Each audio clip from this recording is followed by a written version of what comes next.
Kita take off ke kronologi. Tanggal 26 April 1994, sebuah pesawat Airbus A300 yang diproduksi tahun 1991 dan telah mengumpulkan 8.572 total jam terbang milik China Airlines dengan nomor penerbangan 140 dijadwalkan terbang dengan rute Bandara Internasional Taipei menuju ke Bandara Nagoya, Jepang. Saat itu pesawat take off pada pukul 8:53 UTC dengan membawa total penumpang dengan jumlah 271 orang termasuk 2 kru kokpit.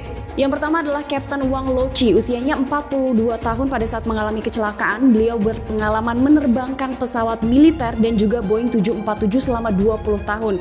Beliau juga telah mengumpulkan 8.340 total jam terbang. First officer-nya adalah Chuang Mengjung, usianya 26 tahun dan beliau telah mengumpulkan 1.624 total jam terbang. Setelah mengudara, pesawat ini terbang sesuai flight plan di ketinggian 33.000 kaki dengan kecepatan 465 knots.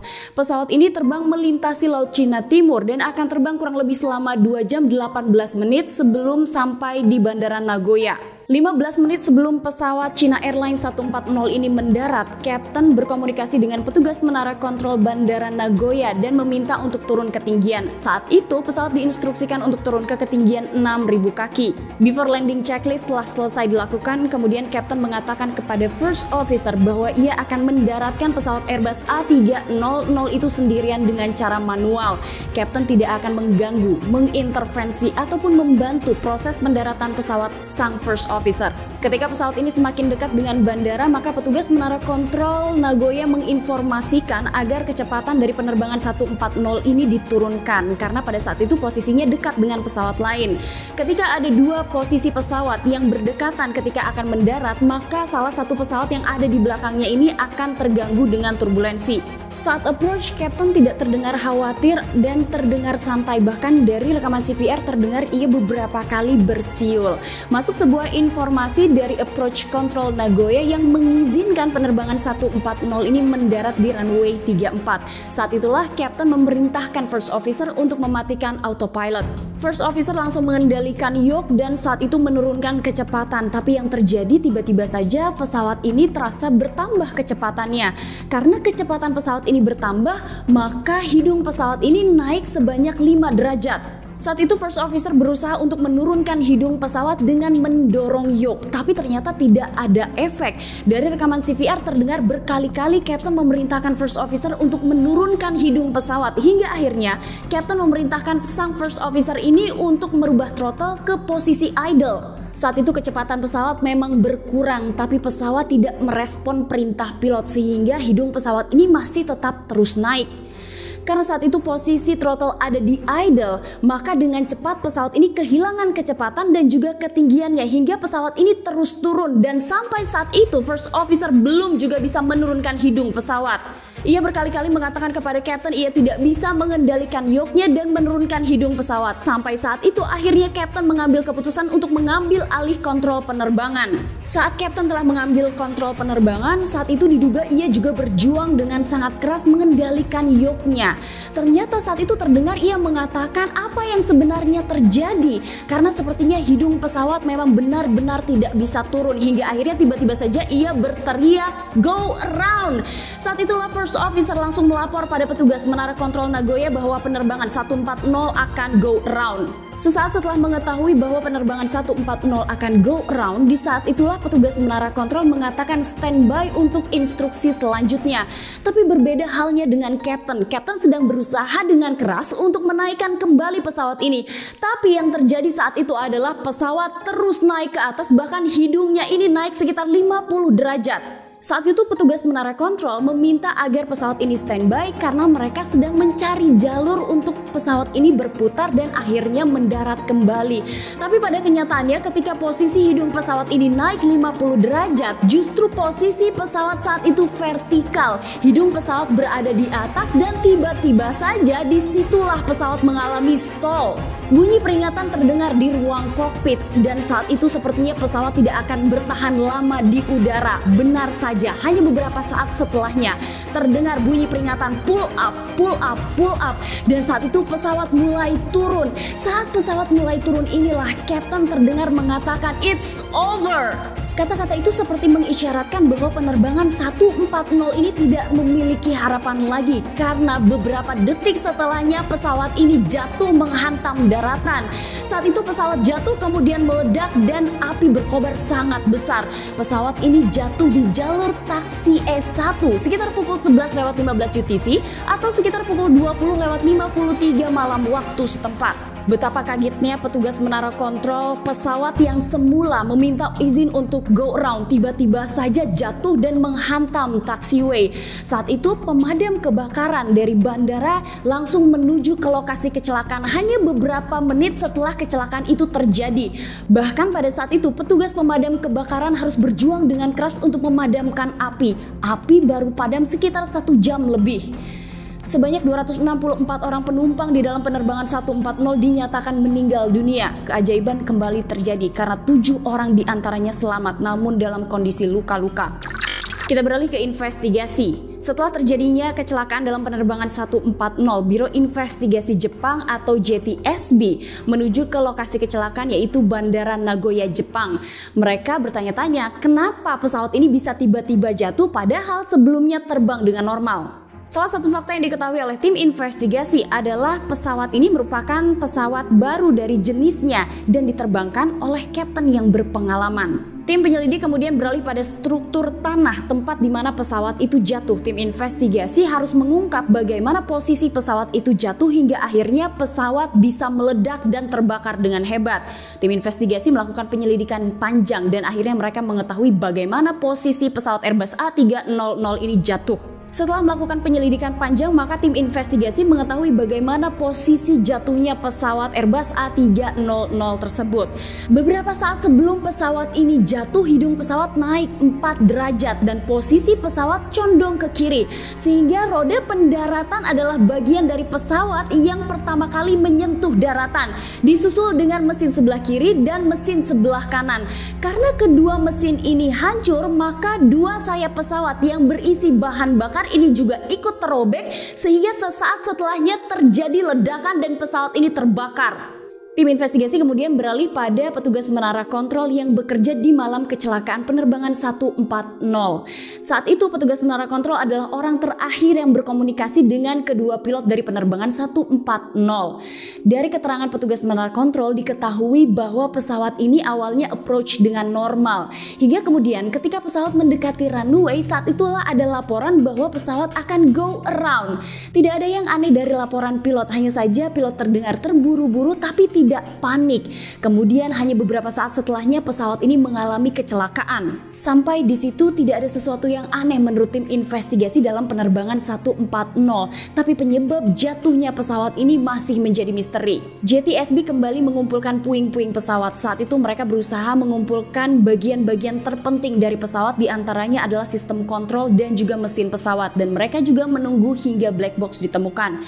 Setelah black box ditemukan, maka black box dikirim ke Prancis untuk dipulihkan. Sambil menunggu data FDR dan CVR, maka tim investigasi mulai menyelidiki bagian-bagian dari pesawat. Saat itu mereka mencoba untuk menyelidiki mesin pesawat untuk mengetahui apakah ada kerusakan atau malfunction. Namun ternyata dari hasil penyelidikan tidak ada tanda-tanda ledakan di mesin pesawat dan mesin pesawat masih berfungsi hingga kecelakaan itu terjadi. Kemudian tim investigasi mulai menyelidiki flap dan slat apakah tidak berfungsi selama pendaratan.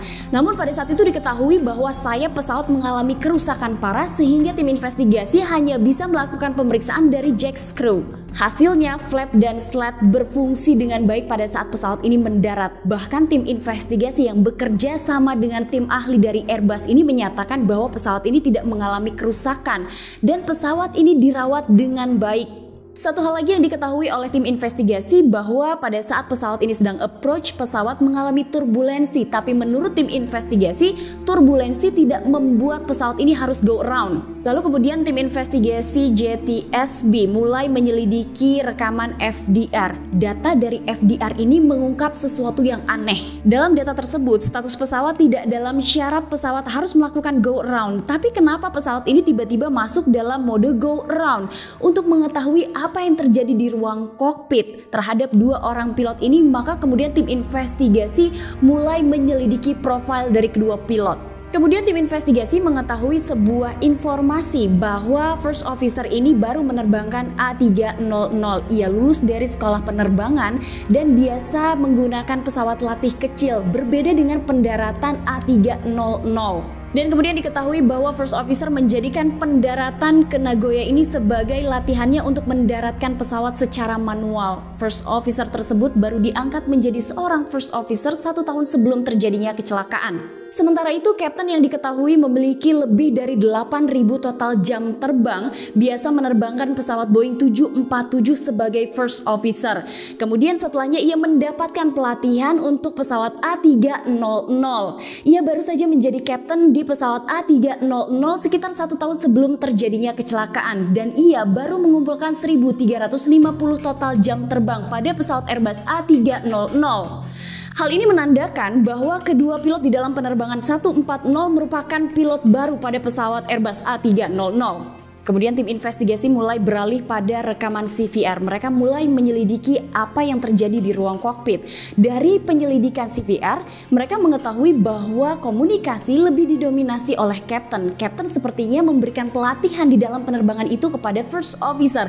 Dengan kata lain, sebuah pesawat Airbus A300 yang membawa total 271 orang penumpang ini diserahkan kepada seorang first officer yang sedang di-training. Masih dari rekaman CVR, tim investigasi kemudian menemukan sesuatu yang aneh. Mereka menemukan kesalahan yang dilakukan oleh first officer ketika first officer tidak sengaja mengaktifkan mode go around di pesawatnya. Setelah mode go around ini aktif, diketahui bahwa horizontal stabilizer aktif sehingga membuat hidung pesawat ini terangkat. Tapi ternyata kedua pilot ini sepertinya tidak menyadari bahwa mode go around aktif di pesawatnya. Kemudian sesaat setelahnya diketahui ada 2 input di dalam pesawat ini. Yang satu adalah input sistem go around dan yang satu lagi adalah input dari pilot untuk menurunkan hidung pesawat. Kemudian tim investigasi mengetahui bahwa kapten terlambat mengambil kontrol penerbangan karena ia baru mengambil kontrol penerbangan 40 detik sebelum kecelakaan itu terjadi. Menurut tim investigasi, saat itu seharusnya kedua pilot mengetahui bahwa mode go around itu sedang aktif dari layar komputer yang ada di dalam pesawat. Tapi kenapa kedua pilot ini sepertinya tidak menyadari? Setelah mode go around aktif, kemudian kapten melakukan go around secara manual. Hal inilah yang kemudian membuat hidung pesawat naik 50 derajat dan akhirnya pesawat jatuh dengan sangat cepat. Setelah menduga bahwa kedua pilot ini tidak menyadari bahwa mode go around aktif di pesawatnya, hal ini menjadi penyelidikan khusus bagi tim investigasi. Nah, tim investigasi ini akhirnya mendapatkan informasi bahwa sebenarnya kapten ini mendapatkan pelatihan Airbus A300 di Thailand. Karena pada saat itu China Airlines tidak memiliki simulator A300. Tapi ternyata simulator A300 yang digunakan dalam pelatihan kapten di Thailand ini berbeda konfigurasinya dengan pesawat yang mengalami kecelakaan di Nagoya. Tim investigasi kemudian mencocokkan data dari FDR dan juga CVR dan mereka berkesimpulan bahwa first officer ini tidak terlalu berpengalaman pada pesawat Airbus A300 dan akan mendaratkan pesawat secara manual, tapi tanpa sengaja ia mengaktifkan mode go around. Sementara itu, kapten yang diketahui melakukan pelatihan pada sebuah simulator yang berbeda konfigurasinya dengan pesawat yang mengalami kecelakaan ini memaksa agar hidung pesawat ini diturunkan. Tapi ternyata hal itu juga diselidiki oleh tim investigasi. Nah, saat itulah kemudian tim investigasi mulai lagi menyelidiki CVR dan menemukan fakta bahwa sebenarnya kapten mengetahui bahwa mode go around di pesawat itu aktif. Maka kapten terdengar terus memerintahkan first officer untuk menurunkan hidung pesawat. Jawabannya ada pada sistem pelatihan di simulator Airbus A300 di Thailand. Karena ternyata pada saat kapten melakukan pelatihan di Thailand ini, ketika mode go around aktif secara tiba-tiba, kapten hanya tinggal mendorong yok dan menurunkan hidung pesawat, maka mode itu akan mati. Begitu juga dengan pesawat Boeing 747, ketika mode go around aktif dan saat itu kapten berusaha untuk mendorong yok dan menurunkan hidung pesawat, maka mode itu secara otomatis akan mati.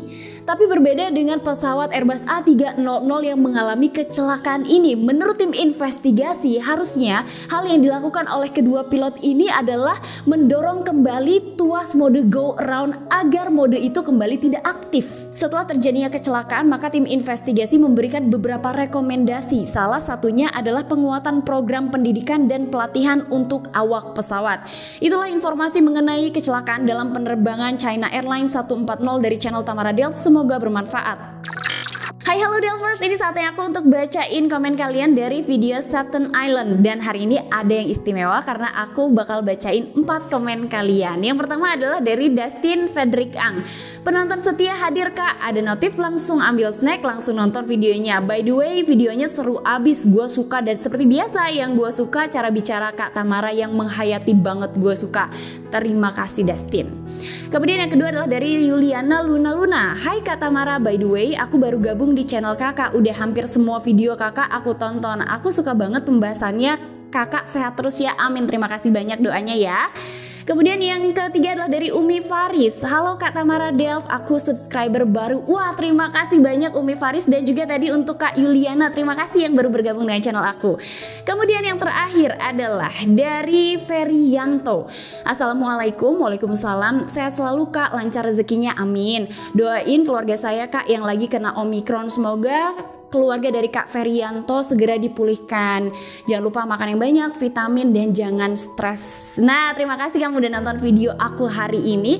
Kalau kamu mau diskusi mengenai China Airlines atau kamu punya informasi tambahan, kamu boleh tulis di kolom komentar, nanti kita diskusi. Terima kasih ya, sampai ketemu di episode selanjutnya. Jangan lupa di subscribe, dinyalain lonceng notifikasinya, di like, dan di komen-komen. Dadah, assalamualaikum warahmatullahi wabarakatuh.